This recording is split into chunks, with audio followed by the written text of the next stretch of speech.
Are you serious? You're demanding I move my boat this instant?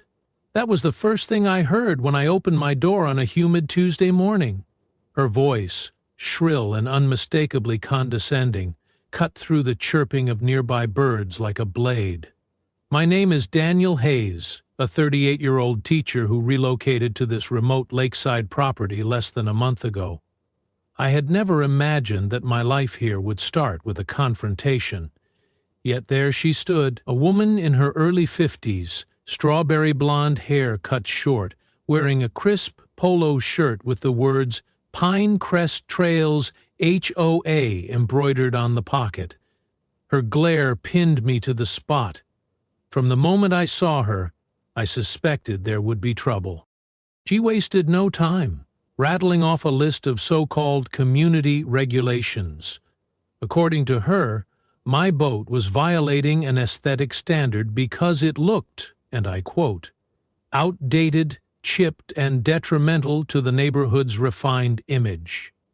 I stifled a laugh because that boat belonged to my grandfather. He had steered it across these waters decades ago, long before there was any established homeowners association. A sense of nostalgia tugged at me whenever I glimpsed its olive green hull. It reminded me of simpler times, evenings spent fishing at sunset, learning to love nature under my grandfather's patient guidance. Karen Parker was her name, the newly elected board president of Pinecrest Trails. She insisted I remove the boat within 48 hours. If I failed, she threatened me with a daily fine of $100 to be deposited into the HOA's enforcement fund. Despite her polite tone, the message came across as an ultimatum. She explained that the boat created an eyesore, the kind that tarnished property values, a cardinal sin in the eyes of the association. She refused to listen when I countered that the land and the lake itself were private property, owned by my family since the early 1950s. As soon as Karen left, I stared at the official-looking notice she had thrust into my hand. My head buzzed with anger. I felt the heat rise in my cheeks. The notice cited obscure covenants that apparently applied to every resident who utilized the lake for personal purposes. But it didn't make sense. According to my grandfather's deed, not only was the cabin mine, I also owned the entire lakebed and a 15-foot perimeter around the water. Yet here was an HOA representative telling me I must pay fees and comply with rules I'd never seen. Part of me worried about whether there had been changes in local legislation. Another part simply couldn't believe anyone would be so brazen as to demand I hide my boat from view on my own property. I spent the day rummaging through the cabin's old filing cabinets, searching for legal documents my father had passed down when he moved south. My father and I weren't particularly close. His career in corporate finance consumed his attention, but he had always respected the lake's heritage. To him, it was the family's last link to simpler roots, something worth keeping, even if he rarely visited. Within a battered metal case, I found the original property deed, recorded and notarized, detailing the scope of our land rights. I exhaled a breath of relief. The language was unambiguous. The Hayes family possessed full ownership of Lake Kalina, from the shallowest shoreline to its deepest center. That evening, I tried to relax with a short canoe trip around the shore. The old boat's engine needed repairs, but the canoe was in good shape. The sun's orange glow shimmered on the water's surface. Loons called in the distance. On days like this, I recalled my grandfather's quiet voice, teaching me to appreciate the environment, teaching me to fish responsibly, release small catches, and keep the lake pristine. Every memory was a testament to how much this place meant to us. I certainly wasn't about to let an HOA bully me off my own waters. The next morning, Karen appeared again, this time with an entourage. 3 other HOA members, including a tall, older man wearing a stern expression. She introduced him as Craig Morrison, the vice president of Pinecrest Trails. While Karen had the shrill attitude, Craig was all business. No small talk, no courtesy. He handed me another notice that stated, in bold letters, mandatory, abatement. According to them, I had exactly 24 hours left to comply. They also claimed the Pinecrest Trails HOA had a long-standing communal ownership tradition over any body of water within the development's boundaries. I said, calmly yet firmly, that their tradition didn't override my father's deed, but they scoffed, repeating the phrase, community standard. I felt a prickle of unease. What if, in the years I'd been away, someone had quietly rezoned the area or recorded new boundaries with the county? It seemed like a stretch, but HOAs can sometimes be entangled with local officials. I decided to remain calm, an approach taught to me by my grandfather. Flying off the handle never helps. Instead, I told them, I'm looking into this matter legally. Until then, you have no authority to move my boat. Karen gave me a tight-lipped smile, the kind that said she relished a fight. She quipped, We'll see about that. I suggest you read Section 5 of our bylaws. Then she turned on her heel and walked away, her crew following. That same afternoon, I drove to the nearest town to meet an old friend, Jeremy Reyes, an attorney who focused on real estate disputes. We used to attend the same school in Montrose, though we hadn't spoken in years. When I walked into his office, the smell of stale coffee and stacks of paperwork felt oddly reassuring. He remembered me fondly. We shook hands, and I explained my predicament. He leaned back in his chair and listened intently as I laid out the situation. A newly formed HOA was insisting I comply with community guidelines on land that, as far as I knew, belonged entirely to me. After examining my documents, Jeremy frowned. He said that unless the previous generations had signed some agreement or easement with the developer, the HOA's claims were likely baseless. I felt relief. Then he nodded at the file and told me to stay cautious. HOAs often rely on intimidation, hoping owners don't fight back. He recommended writing an official letter demanding they produce any documentation giving them authority over my lake. If they couldn't, we'd have grounds for a lawsuit for harassment. Armed with that knowledge, I headed back. The moment I pulled up to my cabin, I noticed something odd. My boat was gone. The rope still looped around the dock cleat. My heart hammered. I saw drag marks that led away from the dock as if someone had hauled it away forcibly. Rage flared in my chest. Not only had they threatened me, they'd apparently trespassed onto my property and taken the boat without permission. I called out to see if any neighbors might have witnessed something. Nobody answered. I could feel my pulse pounding. The only sensible thing was to call the local sheriff's station. But when I spoke to an on-duty deputy, his reaction was subdued. He said disputes between HOAs and private landowners often fell under civil matters. I insisted it was theft. He half agreed, though he also mentioned the HOA might claim they were enforcing community standards. That phrase again. I could barely believe it. Late that evening, I found a letter taped to my front door. It was from the Pinecrest Trails HOA, referencing impounded unauthorized vessel, please pay $350 0 retrieval fee plus daily holding costs. My anger escalated into near fury. The audacity was breathtaking.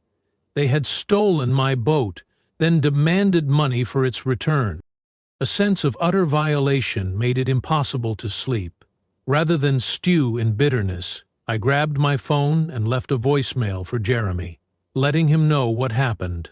Early next morning, I drove over to his office. He was incensed by the note and assured me we had a clear case if the sheriff wouldn't intervene criminally.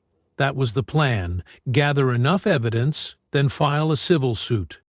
But as we spoke, I realized there might be more at stake. The notice from the HOA mentioned not only my boat's removal, but also indicated a fishing club that frequently used the community lake. Wait, I thought. This group must be unaware that it's private property, or else they're complicit in the HOA's deception. Jeremy advised me to investigate further. He suggested I check local records, find out whether the county recognized any legitimate claims by Pinecrest Trails. On a hunch, I went online and discovered the Pinecrest Trails website. There, in bold letters, was a promotional blurb praising their exquisite fishing tournaments on the best lake in the region.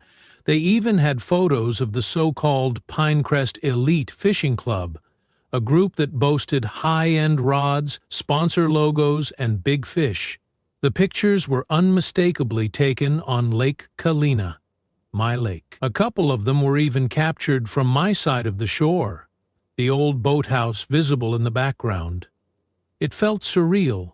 They'd been doing tournaments here for years, it seemed, as if the lake was part of their well-funded association. Feeling a surge of determination, I decided to dig deeper. I interviewed some older residents along the nearby county road. That's when I met Gloria Gray, a lively widow in her 70s who lived a quarter mile from me. She made it known that Pinecrest Trails used to be farmland until some developers arrived about a decade ago. She recalled hearing rumors about the new HOA quietly absorbing any natural feature they could for their marketing campaign. According to her, the original farmland owners had never sold the lake portion, but no one had enforced the boundary lines, so the HOA took advantage. As we chatted, Gloria shook her head in dismay. She commented that once the older generation moved away or passed on, the new officials stepped in to claim water rights under the guise of enhancing community lifestyles. She was thrilled to hear that I intended to push back. She offered to give a statement if things went to court. That same afternoon, I installed security cameras around my property. Small but high-resolution devices that would capture any trespassers who set foot near the dock or boathouse. This came right out of Jeremy's advice. That evening, while rereading the deed, I noticed a clause that stated an explicit forfeiture of rights to anyone who used the lake for commercial or community gain without the owner's written permission. My grandfather had insisted on that language to protect the ecosystem. Although I found the wording somewhat archaic, it might prove crucial in a legal fight. Karen Parker came by again the next day. She noticed the cameras. Her mouth tightened. She demanded to know why I was spying on community members. I retorted with a question of my own, asking why the HOA had stolen my boat and was imposing unauthorized fines. She smiled in that condescending way. "I'm trying to maintain standards. Your boat was an eyesore." She also let slip that the Pinecrest Elite Fishing Club had a major event planned for the upcoming weekend. I pressed her. "You're telling me they have permission to host a tournament on this lake?" She nodded, eyes gleaming with triumph. "Of course! They paid the HOA usage fees, so we gave them approval." By now my frustration had reached a boiling point, but I kept my composure. I told Karen she was making a grave mistake, that Lake Kalina wasn't under her purview. She gave me a pitying look, waved a piece of paper that looked like some bylaw excerpt, and walked off. Determined to stop this nonsense, I made calls to local officials. Sadly, I got the same runaround from the county clerk's office, vague references to overlapping jurisdictions, potential easements, and so forth. Jeremy suggested a new angle. Perhaps we could serve the HOA a formal cease and desist letter, but he also wanted more evidence of wrongdoing, particularly if they planned to charge people money to fish on my property. That's when I decided to let them proceed with the weekend tournament. As maddening as it felt, I wanted them to show up in droves, pay their fees, and violate my land rights on camera. Then I could prove the extent of their fraudulent activities. On Saturday morning, I awoke to the sound of pickup trucks rumbling down the freshly paved roads toward Lake Kalina. I watched from my living room window as men in expensive fishing gear parked near my boathouse as if it was common property. Some set up tents. Others strolled around with prize money, excitedly chatting about prize money. I glimpsed sponsor banners attached to stakes hammered into the ground. Seething with indignation, I checked the security feeds. The cameras captured everything: people unloading coolers, hooking up massive base boats, and acting as if they had every right to be there. By mid-morning, a loudspeaker announced the official start of the Pinecrest Elite Fishing Club's summer tournament. Applause echoed across the water. I saw Karen Parker's face among the crowd, wearing a proud smirk and shaking hands with participants. She seemed delighted to be at the center of attention, the self-styled queen of Lake Kalina. I waited until the tournament was in full swing before stepping outside, phone in hand, cameras rolling. At the water's edge, I approached a group of anglers who were adjusting their rods. They wore matching jerseys with corporate logos. "Hey," I said, trying not to sound hostile, "do you realize this is private property?" Their puzzled faces said it all. One of them, a lean man with a trimmed beard, replied that they paid the HOA a substantial entry fee for this event. Another chimed in that they'd fished here for years without any problems. I informed them that the lake wasn't under HOA jurisdiction and that I, in fact, was the owner. Disbelief spread across their features. Shortly after, Karen spotted me speaking to the anglers. She marched over, her eyes blazing. "What are you doing, Daniel? You have no right to interrupt this tournament." She scolded me like a child. Meanwhile, I captured her tirade on video. "Everyone here has paid for the privilege," she exclaimed. "You can't just claim ownership now." She insisted they had valid documentation, though she refused to produce it. Before the confrontation escalated, a tall figure stepped forward. He introduced himself as Zach Ward, the fishing club's representative. He asked politely to see proof of my ownership. I hesitated for a moment, not wanting to share personal legal papers in front of a crowd. Karen, sensing my reluctance, quickly interjected. "He has nothing that can override our bylaws. He's just stirring up drama." That's when I decided to lay out the basics. I stated my grandfather's name, the recorded deed from 1951, and the property lines that extended beyond the shoreline, plus the entire lake bed. A hush fell. Then the visitors began whispering among themselves. Some questioned whether they'd been misled. Others looked doubtfully at Karen. She insisted, "He's bluffing. The association has controlled this lake for a decade." At that moment, I calmly told them that I was about to call the authorities unless the tournament ceased immediately. Karen's eyes widened in panic for a split second before she barked that I was trespassing on community grounds. Outrageous! I dialed the sheriff's non-emergency line to clarify what was happening, describing a large group that had gathered on private property without my consent. The dispatcher seemed hesitant but said a patrol car would be sent to keep the peace. A wave of tension swept the lakeshore. Some anglers, especially those who were local, started to pack up their equipment. They murmured about not wanting to get caught in some legal crossfire. Others refused, insisting they had a paid membership, that they had done nothing wrong. Meanwhile, Karen hustled back and forth, presumably calling other HOA board members to circle the wagons. I almost felt sorry for her, but my anger won out. This entire fiasco was her doing. When the sheriff's deputies arrived, they asked to speak with the event organizer. Karen came forward, face flushed.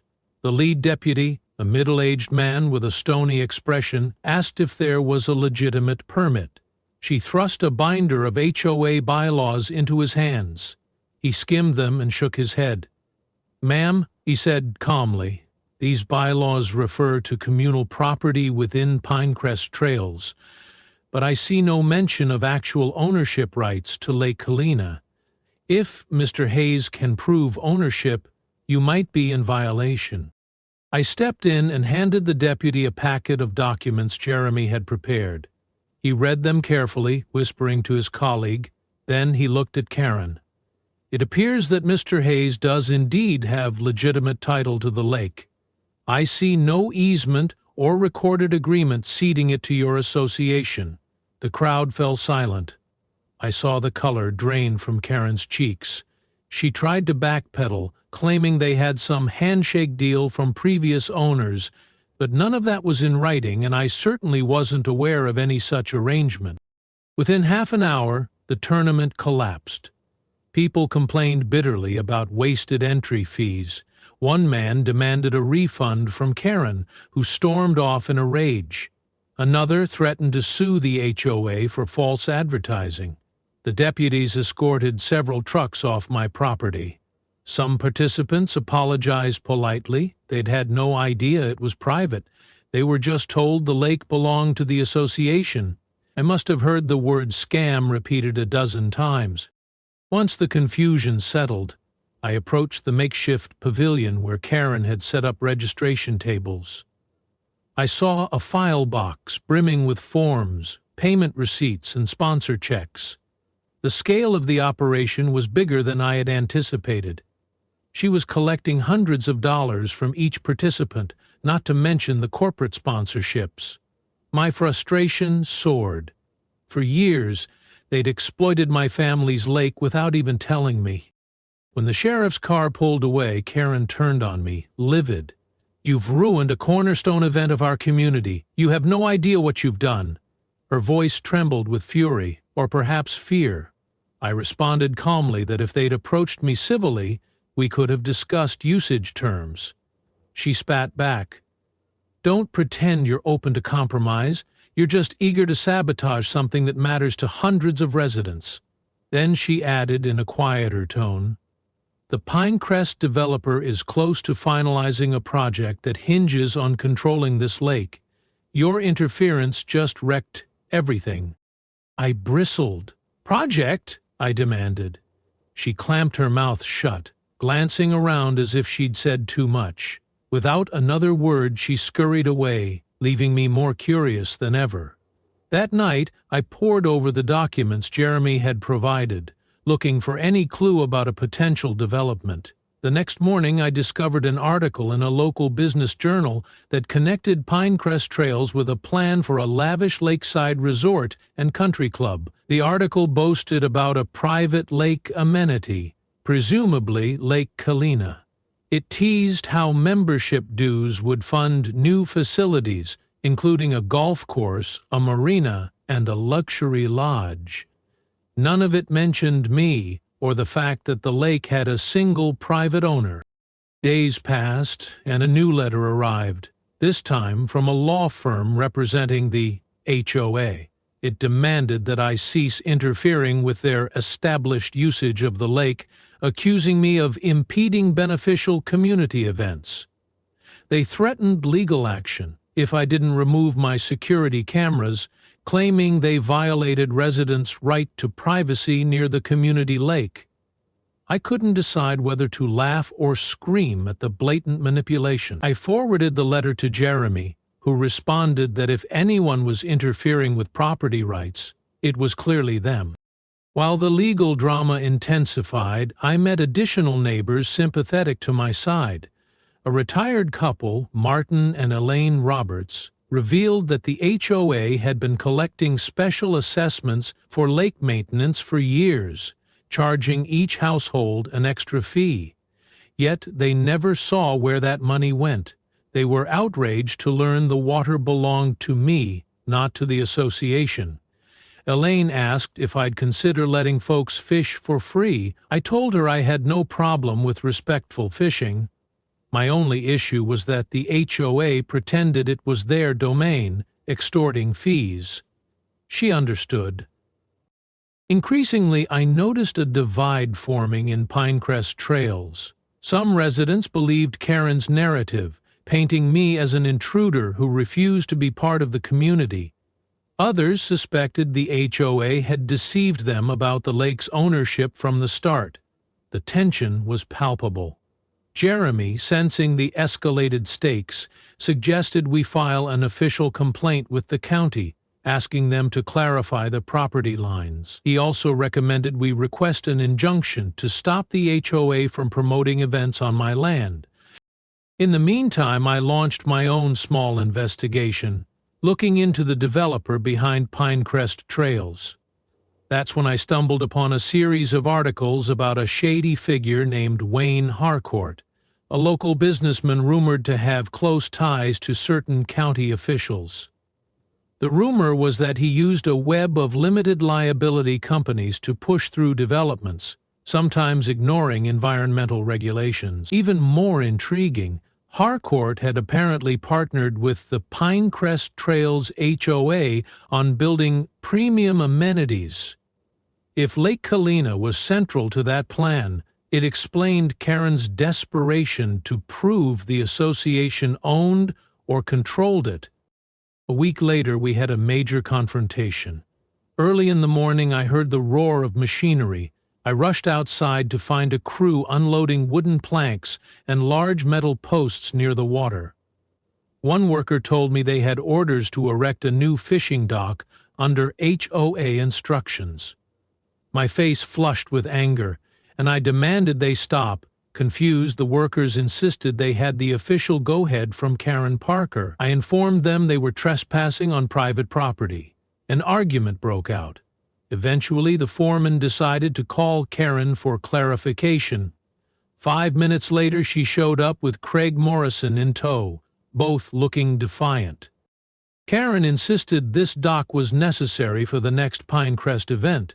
I pointed to my deed and camera footage, reminding them the county had not granted them any rights. She scoffed, muttering that I was a barrier to community progress. Then, in an arrogant flourish, she produced a folded piece of paper that she called a permit. I scanned it. It was merely an internal HOA form, something that had no legal power on my land. The tension escalated until the foreman refused to proceed without official clarity. Karen hurled accusations at me, claiming I was harming the local economy, robbing residents of their leisure, and so forth.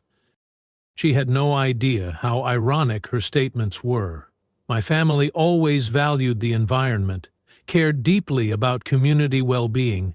We simply never trusted corporate or bureaucratic greed that tried to exploit nature.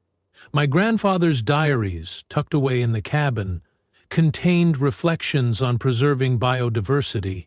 We had never, in 3 generations, tried to block responsible fishing or enjoyment of the lake. On the contrary, we just insisted on respect and stewardship. Word spread around Pinecrest Trails that the new dock construction had been halted. In the days that followed, I received supportive messages from some locals who sympathized, while also hearing that Karen and her allies were telling everyone I planned to ban them from the lake. The rumor mill churned. Meanwhile, my attorney Jeremy filed a motion requesting a preliminary injunction against the HOA to prevent them from taking further action on the lake. A hearing was scheduled for the following Tuesday. As the date approached, I gathered every scrap of proof: the original deed, photographs of the stolen boat, evidence of the stolen dock attempt, and depositions from neighbors. I also had a friend from a local environmental group who was willing to attest that Lake Kalina had been recognized as private property in earlier conservation records. Tuesday arrived with a surprising turnout at the county courthouse. Karen Parker appeared, flanked by a hired attorney, a man who exuded slick confidence. His name was Leonard Pierce. He argued that the Pinecrest Trails HOA had effectively governed the lake for 10 years, collecting fees and hosting events, thus establishing something called adverse possession by usage. Jeremy countered that adverse possession requires open, notorious, and hostile occupation without permission, and typically many more years than a decade in our jurisdiction. Moreover, The association never gave formal notice to the rightful owner, me or my father, that they were seizing the property, so the claim held no water. Karen's expression morphed from smug to anxious as the judge grilled her about official paperwork proving their authority. She had none. Not a single county document recognized the lake as anything but private Hayes land. Leonard Pierce tried to pivot, suggesting a settlement where the HOA could lease the lake from me. I nearly choked on the irony. They'd stolen my boat, charged me fines, and now wanted a lease. The judge sighed, clearly unimpressed by their shifting arguments. After reviewing the evidence, the judge decided in my favor, granting an immediate injunction against any HOA activity on the lake. She explicitly forbade them from hosting events, collecting fees, or removing personal property. Karen's face burned crimson. Outside the courthouse, she approached me with tears in her eyes, tears of rage or shame, I couldn't tell, and hissed that I'd regret humiliating her. In front of onlookers, she stormed off. Although the ruling felt like a big victory, the legal case wasn't entirely over. The fight over damages for the stolen boat and unauthorized usage might drag on, but I had a sense that Karen or someone higher up might attempt an underhanded move. I asked Jeremy to remain vigilant. Then I used the respite to focus on the lake. Over the next week, I repaired the boat's slight damage from when they'd towed it. I also replaced a few boards in my grandfather's old dock. One night, rummaging through the cabin's dusty attic, I stumbled upon something that made me pause. It was a thick folder labeled County Environmental Reports, Lake Kalina. Inside were letters from local conservation groups praising my grandfather for preserving fish habitats. There were also correspondences with the original county commissioners, confirming that the Hayes family had the right to bar commercial use of the lake. My grandfather clearly saw potential for exploitation decades ago, and he took measures to protect it. I felt a wave of gratitude toward him, that he had the foresight to secure every legal angle. I realized my own convictions about preserving this place had deeper family roots than I ever understood. My father might have drifted away from the lake, but my grandfather's legacy endured. It was during this reflective moment that I heard a subtle knock on my door. Opening it, I found a short, older woman in a neat cardigan. She introduced herself as Claire Thompson. Evidently, she was the mother of one of the fishing club members. Claire apologized for intruding so late, then hesitantly explained how her son had grown up fishing in Lake Kalina, believing it was open to the community. She admitted that hearing about the injunction, he felt betrayed by the HOA and was devastated that the lake might be closed to everyone. Claire asked if there was any chance I'd let local kids fish there, the way they always had. I assured her that I had nothing against local residents enjoying the lake. If anything, I disliked the exploitative way the HOA had charged them for something that was never theirs. She thanked me profusely, then left. It dawned on me that, while Karen deserved no mercy for her strong-arm tactics, the real victims were the unsuspecting folks who truly believed they had rightful access. One day later, an unexpected visitor showed up. Wayne Harcourt. He was a tall, broad-shouldered man in a tailored suit, the same man rumored to have connections with local officials. He arrived in a sleek SUV, stepping out with an air of practiced confidence. Approaching my porch, he extended his hand and introduced himself in a neighborly tone, as if we were old acquaintances. I recognized him from photographs in the business journal. He claimed he'd come to discuss a mutually beneficial arrangement. I noticed Karen hovering by the passenger side, her eyes flicking anxiously between us. Harcourt spoke about a dream for a high-end lakeside retreat that could enhance property values for everyone in Pinecrest Trails.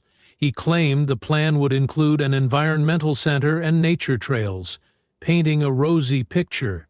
However, the underlying message was clear. They needed my lake under their control. He even suggested I could remain the official owner, but they'd pay me a management fee for using it. The sum was not insignificant. My heart hammered in my chest. The memory of my grandfather's diaries and his warnings against commercial exploitation rang in my ears. Trying to keep my voice even, I asked Harcourt if the purpose was truly ecological or primarily financial. He leaned in with a charismatic grin, replying that both can coexist, which might have been plausible if the HOA's recent track record hadn't been so devious. I told him I had no interest in turning Lake Kalina into a tourist attraction. He pressed harder, saying he'd ensure the fishing club was properly regulated, water quality maintained, and the local economy boosted. I was tempted by the money, but the entire approach felt disingenuous. Karen, standing behind him, watched me with barely masked contempt. She seemed certain that I'd cave for the right price. Before I could respond, Wayne Harcourt casually hinted that if I cooperated, the lawsuits and tensions with the HOA would disappear. He implied that some officials might fast-track any building permits I needed in the future. In other words, he was dangling hush money and potential favoritism in local government. It was a bribe. I nearly laughed. This tactic, the same kind of behind-the-scenes deal my father used to warn me about, reeked of corruption. I thanked Harcourt for his time but declined. His eyes flickered and Karen's lips tightened. They left soon after, the SUV's tires kicking up gravel. For a split second, I felt a flicker of doubt. Could I truly afford to keep fighting if they escalated things? Then I reminded myself I had the law, the historical deeds, and a moral obligation to preserve the lake in my corner. A few weeks passed. The legal process moved slowly with depositions and filings, but the immediate threat had subsided thanks to the injunction. I was surprised, however, by the shift in local opinion. Some residents, outraged at having been deceived by the HOA, demanded to see the association's financial records. Others worried that if the lake was truly closed off, their property values would plummet. They pestered Karen and the board for answers. She tried to placate them with vague statements about ongoing negotiations, but her credibility was shot. Eventually, the county scheduled a formal hearing to settle the property line issue once and for all. By the time that day came, rumors swirled that the HOA had used membership dues to fund lavish events, including the fishing tournaments, without properly accounting for expenses. A local reporter named Felicia Barnes started investigating, sniffing out a potential embezzlement angle. Karen Parker's carefully constructed image of a pristine, well-managed association was crumbling. On the day of the hearing, I arrived with Jeremy, carrying the original deed, updated surveys, and personal statements from longtime locals who remembered the boundary lines. Karen stood at the front with Leonard Pierce again. She looked tired but still defiant. Harcourt was absent, which struck me as curious. As the hearing commenced, it became evident that the HOA's claims were tenuous at best. They had zero official documents listing Lake Kalina as common space. They had never recorded any purchase of the lakebed. Then something unexpected happened. A county inspector revealed that Pinecrest Trail's attempts to annex the lake were flagged as incomplete and never approved. They had claimed ownership informally, but the county had never recognized it. The inspector also pointed to various discrepancies between the HOA's boundary maps and the official plat. The judge overseeing the hearing raised an eyebrow at Karen, who had no explanation. At that point, Leonard Pierce tried one last tactic, arguing the association had invested heavily in maintaining the lake, so that gave them some equitable interest. The judge asked for specific records. Karen provided a series of questionable invoices. Felicia, the reporter, rose to confirm that many of those invoices led back to companies owned by Karen's relatives. A murmur of shock rippled through the small courtroom. The judge demanded an explanation. Karen stammered about vendor relationships, but it looked disturbingly like nepotism, or worse. Sensing the trap closing in, Karen conceded that the lake, in a strictly legal sense, belonged to the Hayes family.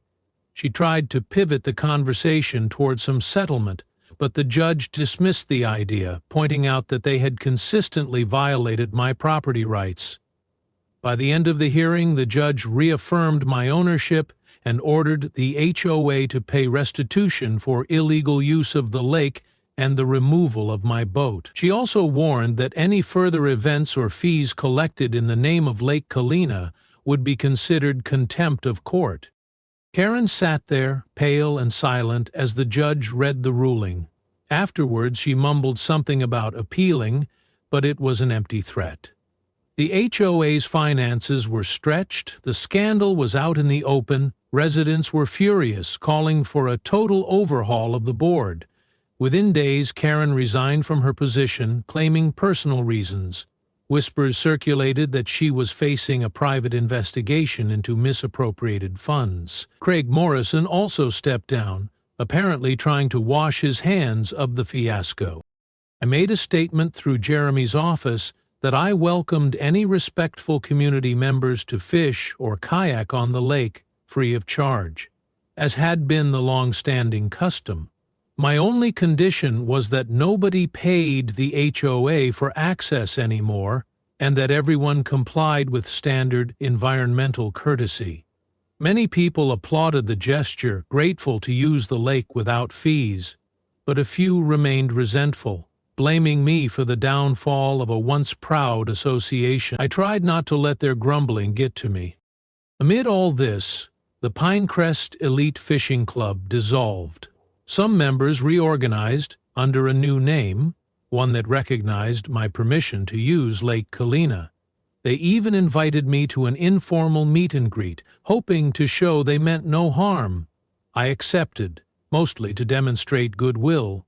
We ended up enjoying a friendly afternoon, casting lines from the shore, swapping stories about my grandfather's legacy. A sense of relief washed over me. The tension from the conflict had sapped my energy, but now maybe the lake could be a genuine community resource without the exploitation. Finally, the county withdrew any notion of letting Pinecrest trails expand over Lake Kalina. Harcourt's plan for a luxury resort never materialized. Rumor had it he moved on to a different project once he realized he couldn't secure this particular lake as a cornerstone.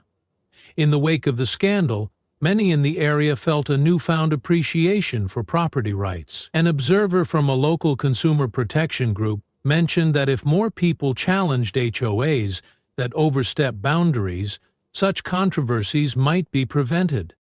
Reflecting on everything that happened, I often recall how it all began.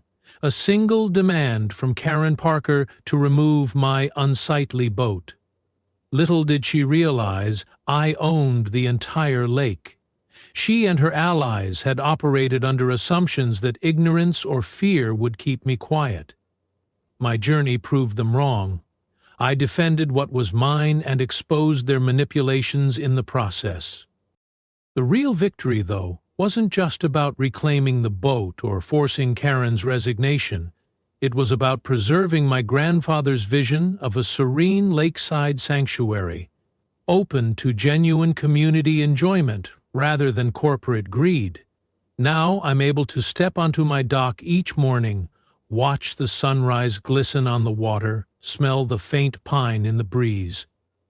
I can cast a line in the same spot where my grandfather showed me how to bait a hook. Nothing has felt more fulfilling.